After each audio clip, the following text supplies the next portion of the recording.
नमस्कार मित्रों, अमारी चैनल में तमारुं स्वागत है। मित्रों, बैंक ऑफ बरोड़ा लाखों ग्राहकों माटे जरूरी समाचार से।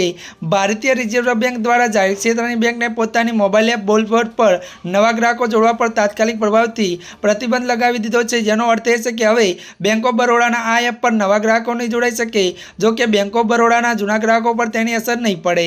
त्यारे आरबीआईनुं कहेवुं छे के आ कार्यवाही ग्राहकों ने एप्लिकेशन पर सामेल करवानी पद्धति में देखेला अनेक चिंताओं बाद करवामां आवी छे। तो आरबीआई द्वारा बहार पाडेला निवेदन अनुसार भारतीय रिजर्व बैंक बेंकिंगे विनिमय अने अधिविनिमय त्यारे 1949 कलम 35 हेठळ पोताना अधिकारનો उपयोग करता बैंक ऑफ बरोड़ाए बोवर्ल्ड मोबाइल एप पर ग्राहकों जोड़वानी आ प्रक्रियाने तात्कालिक प्रभावथी निलंबित करवानो निर्देश आप्यो छे। त्यारे मित्रों जणावी दीए के निवेदनमां कहेवायुं छे के बोवर्ल्ड एप पर बेंकना ग्राहकों जोड़वानी कोईपण प्रतिक्रियामां बेंकमां जोवा मळेली कमीओ दूर करवा तथा संबंधित प्रक्रियाने मजबूत करीने आरबीआई ने संशोधित बाद ज थशे। त्यारे मित्रों आजना माटे आटलुं ज। अमारी चेनल में नवा होय तो अमारी चेनल ने मित्रों लाइक शेर और सब्सक्राइब करी देजो। धन्यवाद।